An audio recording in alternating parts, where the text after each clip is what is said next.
Congratulations to you, brother. Bro, I appreciate the love. Thank you so much, man. It's been a grind, but it's been a fun one. You're doing everything right yourself, it's really, truly a pleasure to be able to come on your show, man. And like I remember where I came from. Locked On gave me the opportunity. ABC 10 gave me the opportunity. KHDK gave me the opportunity, and you just make the most of it. And you're making the most of everything that you do, man. So to be invited on shows like this, it's an absolute instant yes for me. So thanks for having me, and we'll definitely be doing it again, I'm sure. For sure. Matt, like I said, Matt George, if you guys haven't followed him already, at Matt George, SAC on Twitter, and follow his shows, the Locked On Podcast. So, Matt, I'm having you on here for a reason, brother. I've been watching your show a little bit here and there. You've been having your draft analysis going on, as have I, here on our shows, and it seems you and I are a little bit different in the mindset of who should be selected at number 4 for the Sacramento Kings. Me, since it was announced the Kings landed number 4, I was all in on Jaden Ivey. I said it's going to be clear the closer and closer that we get to draft night that Jaden Ivey was going to be the clear best player available there. But I keep hearing you on your show, Keegan Murray. What has you so infatuated with this young prospect? Yeah, you're 100% right, and you're definitely not alone in the love for Jaden Ivey. And I'll start everything by saying if draft night happens and the Sacramento Kings leave draft night with Jaden Ivey as their 4th overall pick, there's not going to be any frustration or disappointment on this end. As high as I am on Keegan Murray, I think Jaden Ivey's going to be a really, really good basketball player, and I think there would be a lot of fun that he would bring. Certainly a lot of flash and flair, a lot of reason to watch the Sacramento Kings with him, Aaron Fox next to each other. But for Keegan Murray, with me, it comes down to a couple things. The fit versus best player available, and really I put an asterisk with that. It's more for me fit versus highest ceiling, because if it's a best player available conversation, I do think actually Keegan Murray has a slight edge as the best player available based off of the numbers that he put up at Iowa last year, the improvement year over year that he's had at Iowa. Those numbers speak for themselves, and then I believe he's going to be able to come into Sacramento and have more of a day one impact than Jaden Ivey would. And that is another reason why I'm so high on Keegan Murray is I went into this offseason, I think we all went into the draft lottery night, right, with the expectation that the Kings were going to end up with the 7th pick. And the idea for me with pick number 7 was, okay, if you're the Sacramento Kings, you either trade number 7 to go out and get a guy that this team needs. And really, to me, the biggest glaring hole for this team right now is that starting 4 spot, right? Or that other wing position. Someone to start alongside Domantas Sabonis who fits with him and fits with De'Aaron Fox. Someone who spaces the floor, who kind of stays out of their way, but someone who can also help with defense. Someone who can also help with rebounding that are 2 other primary weaknesses of the Sacramento Kings. Based off of what I understand of Keegan Murray, that's what he does. He checks those boxes. Those are the things that Keegan Murray delivers on. So that's why I'm so high on his ability to come into Sacramento and fit with this team from day one. I don't expect him to necessarily become a superstar. Quite honestly, I'm perfectly okay with Keegan Murray being, if the best is a solid NBA starter, if that's what he is for his career, I'm perfectly happy with that as long as he's a solid NBA starter on a playoff team here in Sacramento and a team that could potentially be competing for championships. Although I completely understand the argument of people saying, you moved up to 4, you're a bad team, you absolutely need to swing for the fences for a star. I think Keegan Murray can be a day one impact player that can be really, really good for the Kings, and I don't think his ceiling is is that much lower than Jaden Ivey's. Yeah, I think your asterisk is perfect for it, right? It's not really best player available versus best fit. It's more of biggest upside versus best fit. I've never really thought of it that way because in my mind, best player available is talent that can impact as well as the upside to become something more. But in most Kings fans' eyes, I think you're hitting it right on the head, man, where they just like this. He could be a superstar. That's why you draft for him. And I guess, like you said, swinging for the fences could be the best thing there. I mean, I keep looking at Keegan Murray, though, Matt, and my biggest, I guess, issue that I have for his play style is I don't know if it completely translates at the next level, right? I don't know if it'll completely make that move where he, as a skinny-framed forward, is going to be asked to play power forward right off the get, any of those forward spots, really, for the Kings. And defensively, while he was strong, I don't know if he's going to really be able to hold his base against those players. And then on the opposite end, where are we going to see him do a majority of those post moves that he was getting a large portion of his offense from? Is he going to be able to be that player that is demanding the basketball down on the post and doing those quick moves? And does his length carry over, right? Because he does look long for his size, and he was able to finish against college opponents at the rim. I think a large part of that due to his length and his ability to move at that quickness. Does that make its way to the next level? And then obviously with the three-point shooting, his three-point shooting is amazing. Sorry for all the loud noises. My dogs decided it was time to play over here, and they really wanted to join in on this conversation. But the three-point shooting for me, the only concern I have for his three-point shooting, as I do think it is an amazing shot. It looks pretty. Just if you wanted to watch film on a good jump shot, watch Keegan Murray's jumper. But is he going to be able to set the screens that then creates enough space for him to get that shot off? I think height-wise, he doesn't need too much room, but how good of a screener is Murray really? And those are my big issues now. If he can start improving in terms of being an on-ball, just off-the-ball scorer and off-the-ball shooter, I think it makes his upside much higher than what it is. But for me, Matt, it's still maybe a max ceiling of a Tobias Harris. Vincent, I think the questions that you're asking and the concern that you have, I think they're shared by most draft analysts out there. I think they're very good points and questions that are tough to answer and tough to really get an idea of until they get a spot in the NBA. That's why the NBA draft is such a crapshoot in so many ways. I mean, the best way that I can address it is, and again, this is based off the understanding of someone who follows the Sacramento Kings year-round, only pays attention to college basketball really around the March Madness tournament, and then really starts doing deep dives this time of the year. Yeah. So everything that I say is taken with the understanding that I have not watched Keegan Murray play every single day. I've not watched Keegan Murray in his journey through Iowa to this spot, although from what I understand about his story, it's pretty significant. So on Locked On Kings, what I've done is bring in people who have. I brought in an Iowa beat writer who spent a long time covering Keegan Murray over the last couple of years. I brought in his head coach, Fran McCaffrey, at Iowa. Now, of course, the head coach is going to talk about their guy and make their guy sound like the greatest player on earth. So everything that is said there, you kind of have to keep that in mind.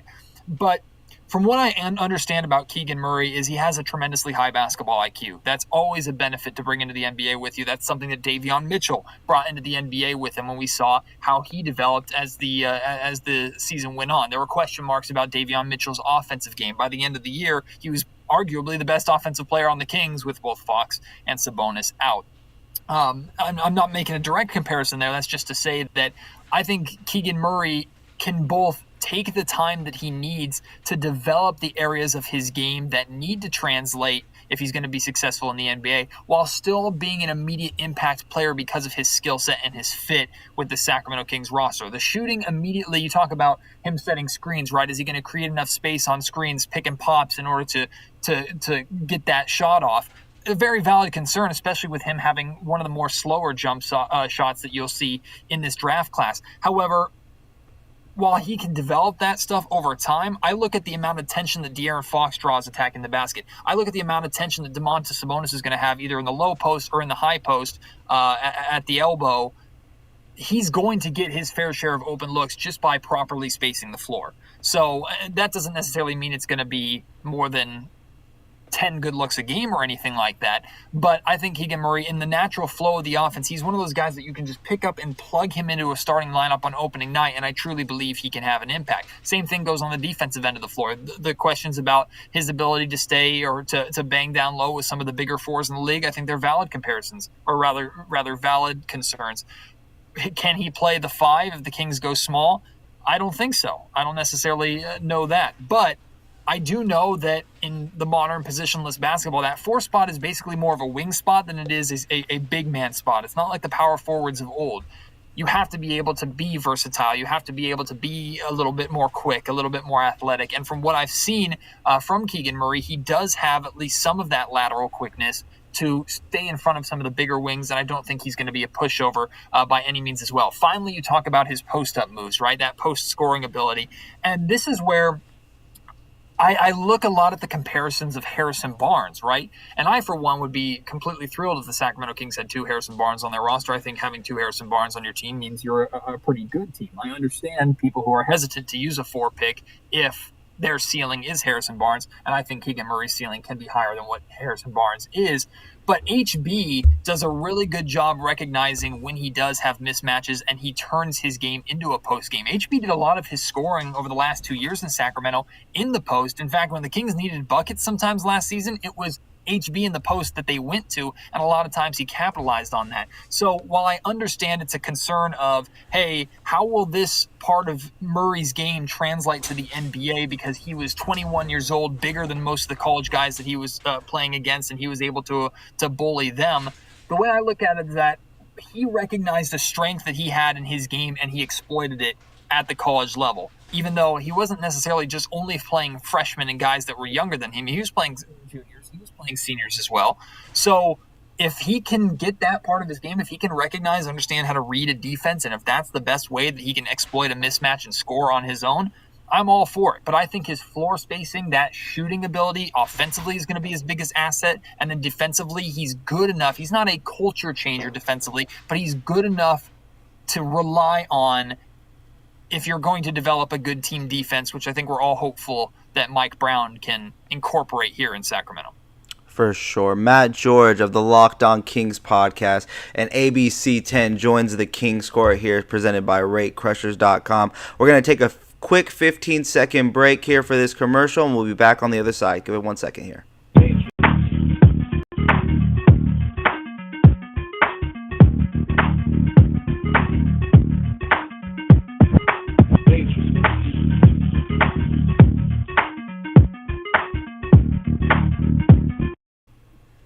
And we're back. Matt George still here on the Kings Court, talking a lot about Keegan Murray and, of course, the Sacramento Kings having that number 4 pick. Matt, I think my big question now for Murray, let's say the Kings are so infatuated with him because of the things that you're saying, right? He does fit right away. He fits an extremely big need, I think, for the Kings that we saw at the end of the season, which was shooting, especially after giving away Buddy Hield, arguably the Kings' best shooter since Peja, and their number 1 3-point shooter in franchise history, actually. So you're looking at him, you're infatuated with him, but then you have 2 options in mind, and there's been reports going on about the Kings potentially looking to move up for the number 2 pick with OKC, or the idea of moving down. In your mind, what do you think carries the biggest upside? Let's say if the Kings can snag a Keegan Murray at 6, and you have that Indiana Pacers deal, which continues to be the rumor of Malcolm Brogdon.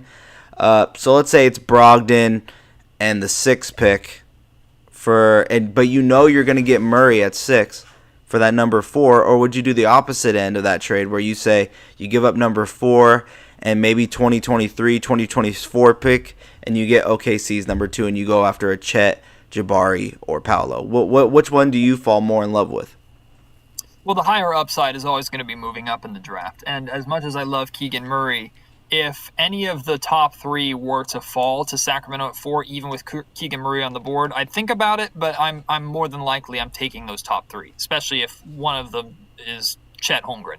Like, I think Chet, in very many ways, and I'm in love with Jabari Smith Jr. as well, and I have massive respect for Paulo Banchero's game, but Chet is reportedly or rumored the guy that the Kings are really interested in moving up for, because he kind of is a best of both worlds player. He does a lot of the things the Kings need. He theoretically fits, even though there's questions about Sabonis playing at the 4 and Chet playing at the 5. Of course, there's questions about his weight and concerns with that, but he spaces the floor. He protects the rim. He helps with rebounding. He does so many things that the Sacramento Kings need, and he has the potential to be the best player in this draft class. So higher upside is definitely that. But if I'm running the Sacramento Kings and I want to get Keegan Murray, and Keegan Murray to me is not a consolation prize, and I can do it while also picking up an asset like you brought up, like a Malcolm Brogdon. I talked to the host of the Locked On Pistons podcast trying to find out what would need to happen on draft night. Like, would Paulo or Chet or Jabari need to fall to 4 for the Kings to swap picks with Detroit, get like a Jeremy Grant out of them, and then you take a Keegan Murray who might still be on the board, or a Shaden Sharp, even if that's the route you want to go. There are options for the Kings there. What I like is that Monty McNair does have so many options. They're fun for us to discuss here in a podcast format. The reality is, though, Vincent, we don't have to be right. we can have our opinions. We don't have to be right. No. Monte McNair has to be right. So Yep. whatever he does, whether it's trading this pick, trading up, trading down, trading out, drafting a player, I believe the Kings are walking away on draft night with a solid player at the very least. But for Monty, for his job purposes, for this playoff mandate, and for the success of the Sacramento Kings, which is a word that hasn't really been used to describe this organization for a long time, they absolutely have to get this pick right. They have to get the right guy or right collections of guys. They have to maximize this value because for the third time in the last handful of draft lotteries, the Kings have gotten a gift. They moved up to 5, they got De'Aaron Fox. They moved up to 2, we don't need to talk about what happened. Now they moved up to 4. Like, third time's a charm here. I know none of those other selections, none of those other picks were Monte McNair's time here in Sacramento, but that doesn't matter. The Kings' history is the Kings' history. He has to get this move right, and he has a lot of options to potentially do that. Don't you think that it would be in the Kings' best interest to extend McNair before the draft night? Yes, absolutely. I mean, I think it's to me, I'm okay with Monte McNair being extended right now. I'm okay with Monte McNair being extended the second that Mike Brown signs his new contract. In reality, Mike Brown and Monte McNair, in my opinion, should be on the same length of contract. But I will say I'm not panicking. I'm not overly concerned with McNair not being under contract. He is under contract, not having an extension yet, because look, he has to deliver. His first 2 years here in Sacramento, not all his fault. I feel like he's finally building his team, whereas he was still kind of dealing with what he inherited from Vlade Divac.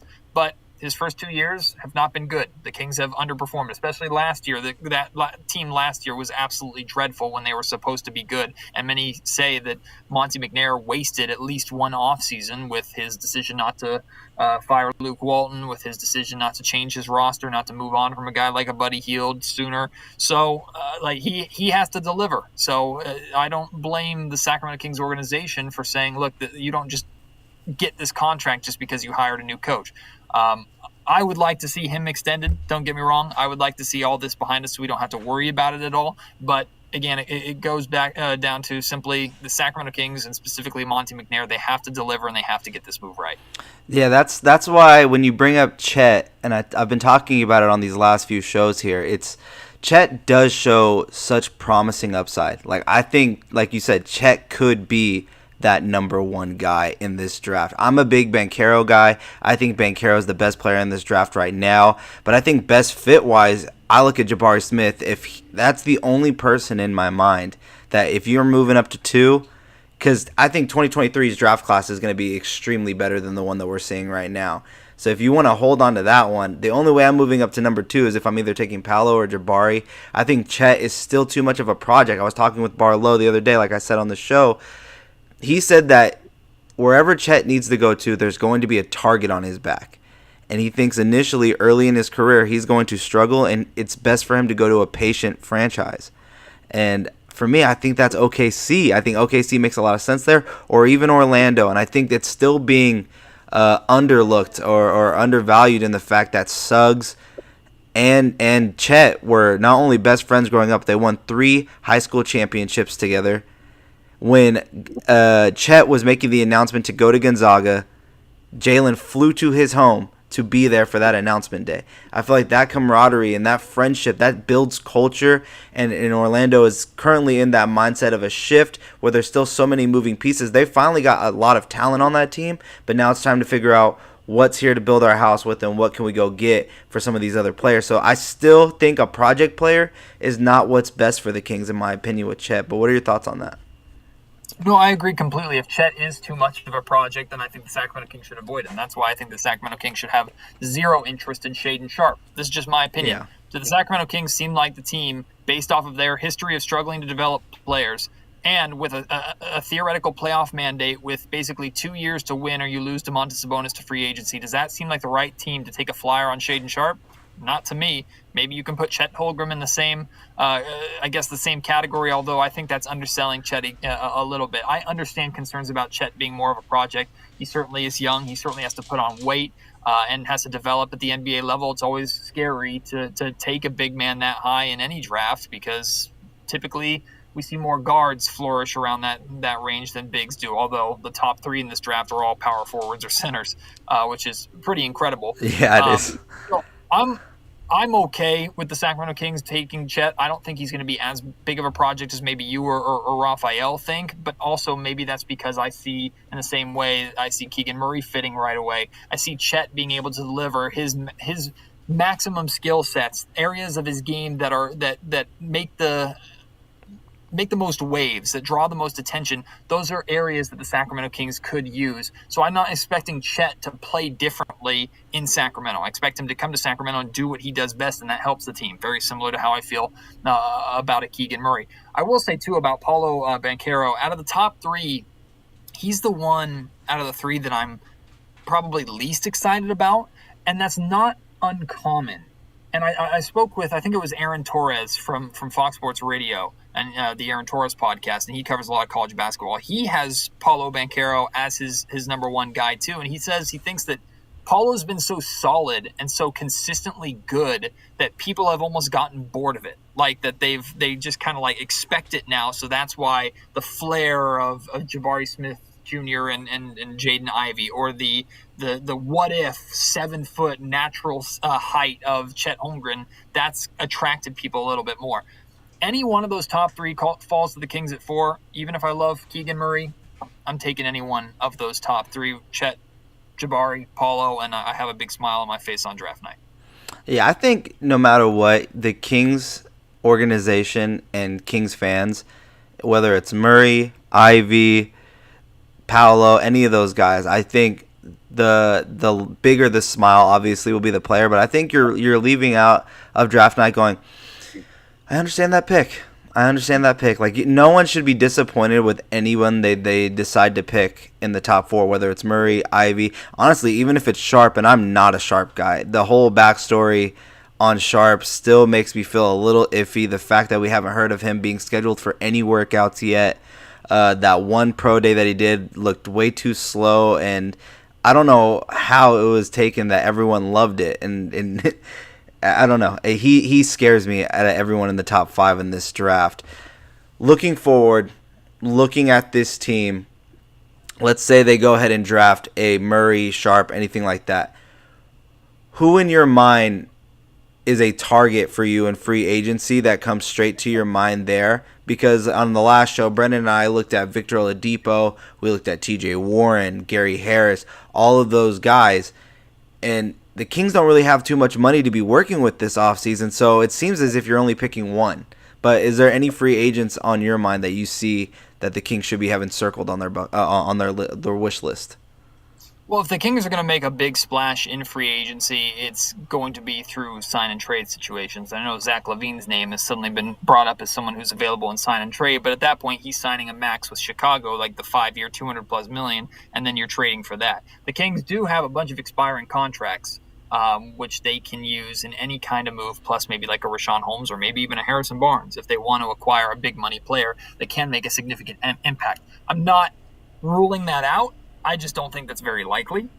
Victor Oladipo is an interesting name. I kind of like the idea of it. I don't think he would be naturally, I don't think he would be that expensive necessarily. But I also know what I'm getting, and damaged goods sounds like an insult, but in reality, it's Victor Oladipo is not what he used to be. So could he be the starting 2 in Sacramento and you'd be a good team? Probably. He had some good moments for the Miami Heat in the playoffs. So I think I'm interested in that. A name that I like a lot, and I'm interested in kind of reuniting the Kentucky backcourt. I'm a big fan of Malik Monk. I have been a big fan of Malik Monk for a while. So I don't think Malik Monk is going to cost that much. He had a pretty solid season in LA. He disappeared at times. Also was their best shooter for a lot of the season. Kings need shooting.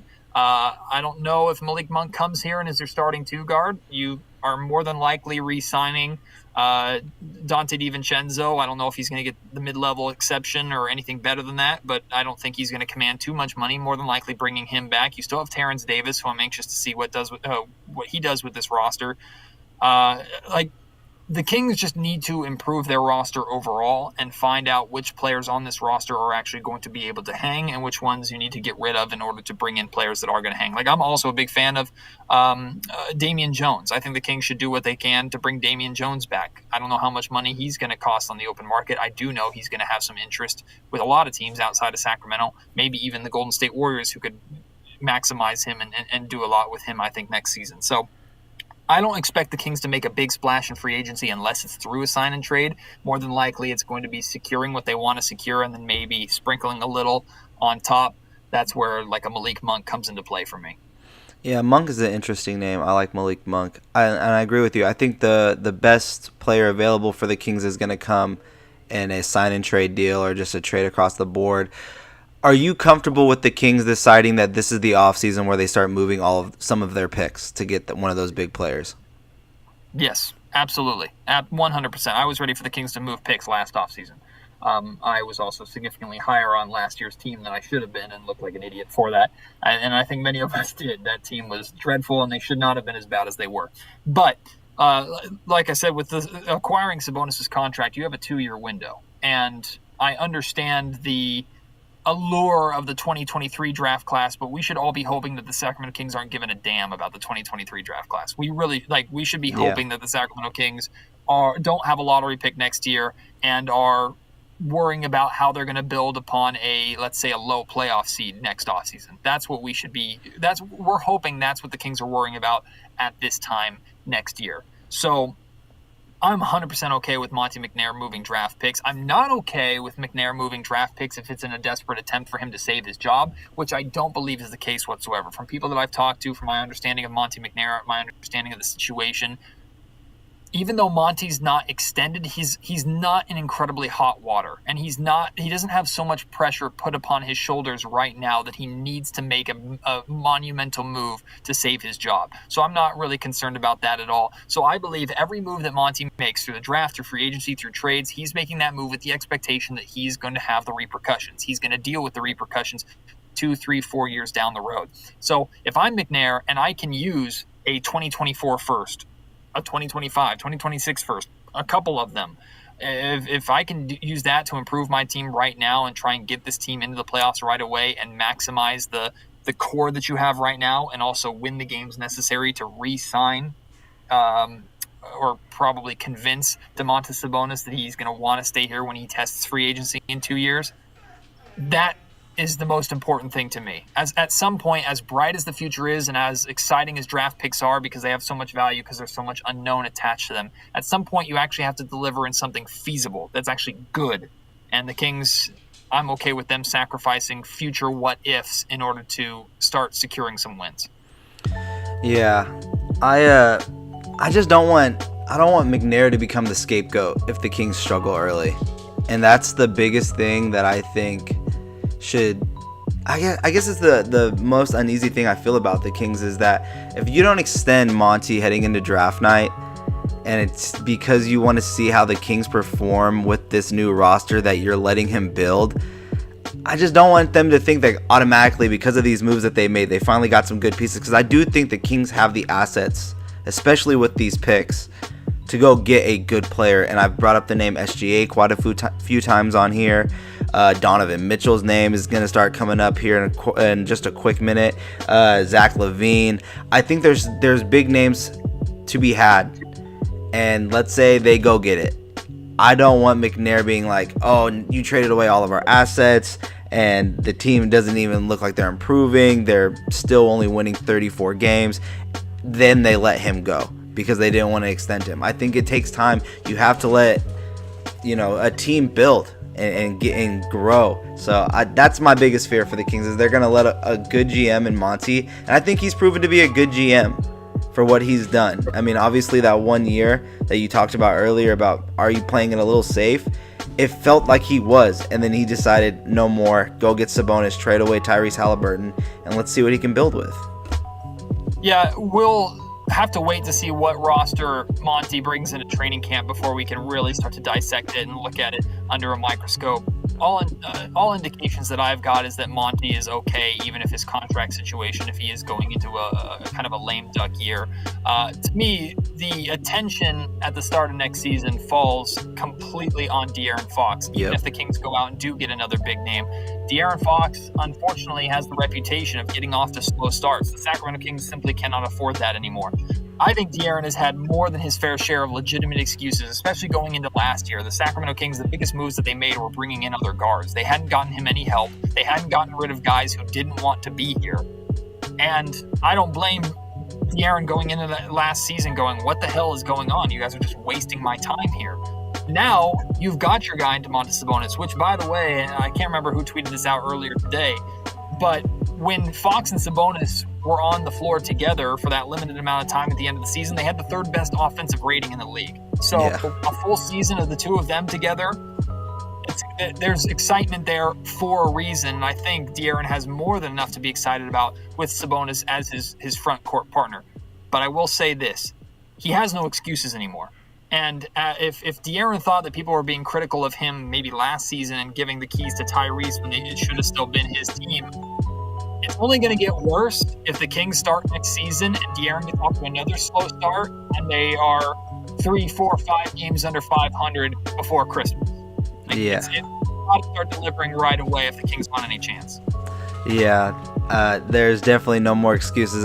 We even talked about it, man. It's a make or break year for Fox in terms of him being a Batman, I guess people would say, right? To be a real leader of a team. We're finding out this year because it's true. Sabonis is the best player De'Aaron Fox has got to play with since becoming an NBA player, and this is now his team. They've literally given him the keys to the franchise with all the moves that they've made and the moves that they're going to make.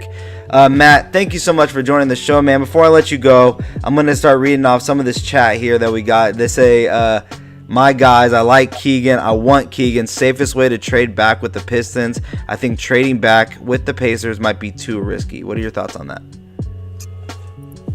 There is definitely a risk factor. There's a risk factor in anything that you do here this season or this offseason. There is definitely a risk if you move back, especially if you look back at the draft 3-4 years from now and Jaden Ivey is there for the Kings at 4 and they decide to maybe get cute and Jaden Ivey turns into a damn good player, and you can add him to the list of there's a guy the Kings should have taken, was there for them, and they passed on him. So there is definitely a risk factor to it. I think we can come up with those risks and come up with that fear for any move that the Sacramento Kings make. But believe me, if the Kings can move back, land Keegan Murray, and a proven NBA asset on top of that on draft night, to me, that's a very successful night. What's a better idea for you? The Kings trading back to get Malcolm Brogdon, or the Kings trading back with the Pacers to get Miles Turner and trying that Sabonis-Turner combo again? Oh, it's Malcolm Brogdon. It's Malcolm Brogdon completely. And I actually am a big fan of Miles Turner. But if it didn't work in Indiana, why would you try and replicate it in Sacramento? That doesn't make sense to me. Malcolm Brogdon, I understand the injury concerns with Malcolm Brogdon completely, but he's also a dog. He's a hard worker. He plays hard, fights hard defensively, adds an impact that the Sacramento Kings team needs more of. I think he would be a great player for Mike Brown's system, and he's someone that offensively isn't afraid to carry the load too. If you look at his offensive stats for Indiana, when they needed him to score, he stepped up and scored. There are questions about how he would fit with De'Aaron Fox. He likes to be a primary ball handler. Of course, that's going to be Fox's main job here. And Domantas Sabonis needs to have the ball in his hands a lot, especially as a pass-first big man. So there are definitely questions with fit for sure. If your answer to that is you have to bring Malcolm Brogdon off the bench, you got a damn good sixth man, maybe even a seventh man if you're also bringing Davion Mitchell off the bench. So I'm a big fan of Malcolm Brogdon. Matt, thank you so much, like I said, for joining the show, brother, and making your Kings Court debut. It's been such an interesting conversation, and looking at the idea that Keegan Murray could still be the guy, or what's it looking like at the top, and our thoughts on all of those guys. I want to thank everyone that joined us live here on the show. Hey, Matt, while we have everyone here live and the people that are listening on the podcast or watching us here on YouTube, let them know where they can find you online and what they can continue to expect from you this offseason and heading into the next year for the Sacramento Kings season. I appreciate that, Vince. Well, the Locked On Kings podcast, Locked On Podcast Network, we try and do daily or as close to daily as we can podcast content for you, more short-form content. We do 5 days a week right now, or roughly around 5 days a week. We'll drop down to like 3 days a week when we get into the real dog days of the off season, like after summer league and things like that. But then back up to 5, sometimes even more during the regular season itself. But here's what I always say every time I talk about my podcast on another podcast: there's so much good talent, so much good podcasts, so much good content out there for Sacramento Kings fans right now. I encourage you to try and listen to as many podcasts as you possibly can. And if you are a fan of the Kings Court podcast and you don't have time to add Locked On Kings into your repertoire or into your listening habits, do not drop Kings Court for Locked On Kings. Do not drop one podcast for another. You should be adding to, not switching out.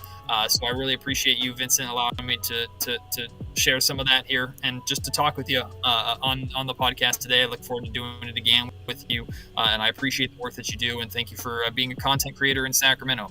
Oh, yeah, man. Shout out to you, man, for coming on. Like I said, go follow him, guys. Locked On Kings, ABC10's Matt George. On Twitter, Matt George Sack. You guys go give him a follow. I've been your host today. My name is Vince Miracle. You guys can follow me on all social media platforms of @VM Center. Shout out to our sponsor, Rate Crushers. If you guys are looking for insurance for your car, motorcycle, boat, leisure insurance, renter's insurance, guys, they got you covered over there at ratecrushers.com, and let them know that the Kings Court sent you. Shout out to everyone in the live chat who joined us live today, and until next time, Sacramento Kings fans, peace.